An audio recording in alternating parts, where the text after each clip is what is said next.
aqueles que esperavam que a luta do Darbus contra o Arthur fosse durar pelo menos meio capítulo devem ter se surpreendido quando a gente viu o Prota finalizando ele em basicamente alguns instantes. Beleza, quem fala o Art, galera, antes do vídeo começar, apenas relembrando que esse vídeo vai estar contendo spoilers caso você ainda não seja familiarizado com o que está rolando recentemente dentro da Webtoon. Então se quiser prosseguir, prossiga por sua própria conta e risco. Pra relembrar o que rolou dentro do capítulo passado, a gente viu que o Arthur, depois que resolveu responder a galera e explicar que ele realmente tinha retornado depois da confirmação da sua identidade, a gente viu ele fatiando um dos monstros que ele tinha deixado passar, ele tentando dar algumas informações que não poderiam ser vazadas, pelo menos até o ponto que eles precisavam para conseguir prosseguir com as próximas missões, fora o fato da gente finalmente ter visto o momento a sós que o Arthur e a Tessia acabaram tendo no capítulo passado, mas isso não durou muito tempo, já que logo depois que eles saem de Atenta, a gente já viu que o Darbus desafia o Arthur pro X1 naquele instante, desse modo encerrando esse capítulo 172 de The Beginning After the End. Pra parar com a enrolação e já começando o capítulo 173, a gente já vê que logo depois a galera já tava reunida em conjunto para ver o que ia rolar entre o Arthur e o Darbus nesse X1, onde boa parte da galera tava curiosa para saber do que o Arthur seria capaz nesse X1, mas é lógico que o Chifre Gêmeos e a Tessia já sabiam no que isso ia dar, além do Stannard e a Karia, que não estavam muito contentes com aquela situação, mas ainda assim a gente vê que logo depois o Darbus pergunta pro Arthur se ele sabia o que seria o orgulho de um homem, só que isso seria dentro da novel, galera, porque aqui na Webtoon a gente já vê que o Arthur já começa perguntando pro Darbus se ele teria um motivo específico para fazer esse X1, e o Darbus só responde falando para ele que na verdade ele tava fazendo isso justamente para ocasionalmente proteger o orgulho de um homem, o que fez com que logo depois a gente visse que o líder do batalhão apareceu para poder ditar as regras, falando que aquilo seria uma luta limpa, que onde eles só poderiam utilizar magia de fortalecimento, e justamente para que isso não destruísse toda a caverna onde eles estavam acampando, o que fez com que ele também já pensasse que pelo fato do Darbus ser um bom combatente, o Arthur teria uma grande luta pela frente e difícil em todos os sentidos, fazendo com que ele ainda quisesse ver o quão poderoso o Arthur seria caso ele conseguisse cumprir com o que ele estava dizendo. E na hora que eles começam, é aí que a gente vê o Darbus não perdendo tempo e partindo com tudo pra cima do Arthur, parecendo que ele ia levar a melhor logo em seguida, só que o que ele não esperava é que o Arthur rapidamente levanta a sua aura assassina pra botar o cara pra se mijar nas calças, desse modo já botando ele pra correr pra trás, o que fez com que alguns espectadores já começassem a meio que vaiar o Darbus naquela situação por ter corrido daquele ataque, mas é claro que o Stannard e a Karia rapidamente perceberam que aquilo não era do feitio do Darbus, pelo simples fato de que ele era um cara que não corria do perigo, já que ele teria enfrentado vários aventureiros que seriam o dobro do tamanho dele, ou bestas de mana incrivelmente perigosas, que por si só não fazia eles conseguirem acreditar no que eles estavam vendo, mas naquela situação era a única conclusão que eles no caso poderiam chegar, que naquela batalha diante dos seus olhos, aquele amigo que era tão bravo e conseguia lutar de igual para igual contra qualquer besta de mana e qualquer aventureiro tava cheio de medo, e por causa disso é aí que a gente vê o Darbus dando um grito para poder fortalecer o seu espírito e partindo com as suas duas machadinhas para cima do ar, parecendo que ia fatiar o cara. É que a gente já vê também o Arthur se esquivando de todos os ataques com a mais pura facilidade e graciosidade, fazendo com que a gente visse que na hora que o Arthur percebeu uma abertura, ele rapidamente bloqueou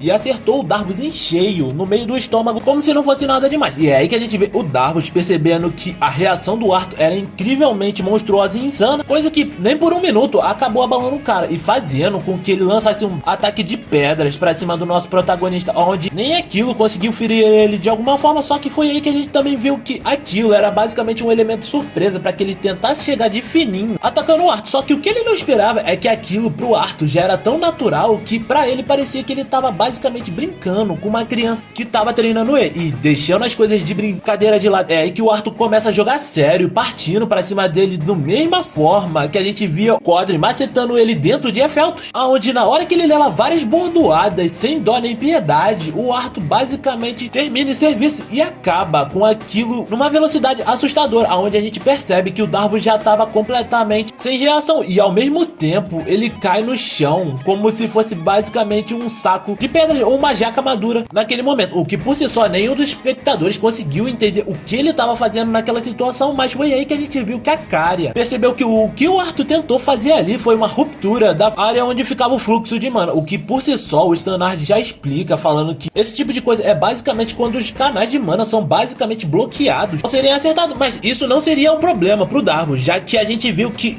para um fortalecedor isso deveria ser impossível na hora que ele consegue aumentar a defesa do seu corpo com a mana que existe dentro de si, o que só demonstra o quão monstruoso o Arthur conseguiu ser dentro dessa batalha, principalmente porque esses nódulos, ou no caso canais, galera, são basicamente microscópicos ou muito pequenos a ponto de serem quase impossíveis de acertar, principalmente na velocidade que o Arthur tava dentro dessa batalha. E pra completar, a gente ainda tem uma breve cena do Arthur ainda tentando ajudar o Stanard a se levantar, coisa que não caiu muito bem, porque ele rapidamente pediu para o Arthur sair de perto dele. Mas na 9 foi um pouquinho diferente, galera, porque quando o Arthur consegue fazer isso, a gente vê que o Stanard, no caso, acaba apagando e só acorda logo depois que a gente vê o Aldir e o Virion chegar quase na mesma hora. E por falar em Aldir e Virion, são eles dois que acabam chegando logo em seguida, depois do Stanard achar aquilo muito incrível e o Darvos dar uma surtada, tentando entender se ele ia conseguir se mover logo depois daquele combate, o que fez com que o Virion já chegasse, respondendo que ele ia ficar bem, desse modo já cumprimentando o nosso prota. Ao mesmo tempo que a Tessa pergunta quanto tempo fazia que eles tinham chegado ali, e nisso a gente já vê que eles vão logo depois dali pra uma tenda que tinha próxima dali, justamente para que eles pudessem fazer uma reunião de reencontro, onde o Virion até aproveita para dar um cascudo no seu suposto neto adotivo, né? E fora que a gente também tem o cumprimento do Aldir com a Sylvie e o Arthur, onde ele também já explica que eles tinham mudado muito nesse tempo que eles tinham ficado fora, e o que fez com que o Arthur já respondesse falando que eles esperavam que eles tivessem mudado mesmo, mas ainda assim eles estavam curiosos para saber como é que eles tinham descoberto aonde eles tinham chegado, fazendo com que o Virion respondesse que o Winston tinha informado ao Aldir para onde ele tinha mandado o Arthur em específico, e por isso eles tinham ido imediatamente, aonde a gente também vê que nem mesmo ele esperava que o Arthur fosse mandado exclusivamente para o local onde ficava próximo do acampamento da Tess. Só que por um segundo isso meio que acaba ficando de lado, já que ele pergunta como ele tinha treinado com o Rory, e o Arthur falava que não ia sentir muita saudade do senso de humor ridículo que o cara tinha. E bem na hora que ele fala isso, é aí que a gente já vê a Tess chegando no maior estilo ninja, bem na hora que a Sylvie toma um susto, quase dando um treco da mesma forma que o avô dela parece ter ficado, fazendo com que ela aproveitasse para entrar na conversa, falando que foi bem surpreendente o fato de eles terem visto o Arthur em cima de uma pilha de corpos, ao mesmo tempo que ele já tinha matado e decapitado a besta de mana Rank S, enquanto o Prota já tava meio pesado e de saco cheio daquela situação, porque graças a tudo isso, ele e a Sylvie não tiveram um momento de paz, mesmo na hora que pousaram, depois de terem feito tudo aquilo, fazendo com que a Princesa dos Elfos ficasse surpresa ao ter descoberto que o Arthur tinha conseguido finalizar todos aqueles monstros sozinho, sem a ajuda de ninguém. Bom, eu acho que no caso ela tava mais surpresa pelo fato de ele ter dito a verdade, né? Mas enfim, ela ainda queria saber como é que ele tinha conseguido entrar dentro daquele local, mas é aí que o avô dela já barra a garota, falando que ela precisava deixar isso de lado, principalmente porque eles agora tinham vários assuntos para discutir com o Arthur e por isso eles precisavam voltar para a base de operações, o que fez com que ela já pedisse para que eles fossem embora dali. Só que é aí que o Aldir tira o cavalinho dela da chuva, falando que ela não poderia ir com ele. Por causa disso, é aí que a gente já vê a Princesa dos Elfos ficando um pouco chateada pelo fato do Arthur ter que ficar longe dela mais uma vez por tanto tempo, o que fez com que o Arthur já falasse que ainda assim era necessário, afinal ele precisava falar várias coisas que ele tinha que contar para eles, e é aí que o Virion já assume o papel de comandante, falando que não demoraria muito para eles se reencontrarem, afinal, como a masmorra tinha sido concluída, logo eles seriam realocados e iriam embora daquele local, fazendo com que eles tivessem outras missões, e era por isso que ela não poderia ir, afinal ela tinha várias responsabilidades dentro dessas batalhas e principalmente com o seu time, justamente para prepará-los para esse combate, já que esse era um acordo que eles tinham feito no passado, o que fez com que a Tessia finalmente compreendesse a situação e concordasse com tudo que o comandante Virion tava falando naquela hora. Desse modo, com a gente vendo que o Aldir chamou a galera para ir embora, ao mesmo tempo que ele elogia a Tessia pelo fato de ela ter ficado bem mais forte nesses meses durante todas essas batalhas que ela tinha tido. E ao agradecer o seu mestre, é aí que a gente vê o Arthur ficando surpreso pelo fato do Aldir ter aceitado a Tessia como mestre e pupilo. Fala que após o Arthur sair de dentro da barraca, é aí que ele cumprimenta o Stanard com um aceno, bem na hora que o Stanard já faz continência pro próximo general que a gente vai ter nessa guerra, fazendo com que ele e o Darvos entrassem em uma discussão justamente pelo fato de ele ter feito isso. Mas na hora que a gente vê ele indo até o portal, é aí que a gente já vê a Sylvie e o Arthur conversando, pelo fato da Sylvie não ter conversado com a Tess, já que agora, praticamente, galera, não ficou muito explícito isso dentro da Webtoon, mas na 9 o Arthur explica que a Sylvie agora é capaz até de falar com outras pessoas por livre e espontânea vontade, mas ela explica que ela precisava guardar um ou outro segredo, por ser uma jovem dama. E enquanto o Arthur meio que tirava um sarrinho dela nessa situação, é aí que a gente já vê ela falando que ia surpreender a Tessa na próxima vez, fazendo com que na hora que eles saíssem pelo outro lado do portal, o Arthur e a Sylvie dessem de cara com um bicho extremamente gigantesco, parecendo um urso lutador com olhos vermelhos prestes pra matar eles dois. Desse modo, com a gente já encerrando esse capítulo 173 de The Beginning After the End. Então, galera, o que vocês acharam desse capítulo? Eu sinceramente fiquei um pouco decepcionado, porque eu pensei que fosse ser muito mais proveitoso a luta do Davos contra o Arthur, além do fato de que quando o Arthur se despede da Tess e ele vai embora, a gente vê que na novel ele tava muito triste, ou pelo menos parecia estar um pouco melancólico pelo fato de ter que se despedir da garota que ele amava. E inclusive a gente vê que depois que o Davos acorda do coma que ele teve, né, do hit kill que o Arthur passou nele, a gente vê que quando ele se reúne com o Davos e a Caria, ele é o primeiro a entender o que o Arthur tava falando de frente da área de teletransporte, que no caso seria para que todos eles cuidassem da Tessa enquanto ele estivesse fora. Mas enfim, isso são coisas que a gente pode relevar, e eu tô curioso para saber como é que vai ser o próximo capítulo, porque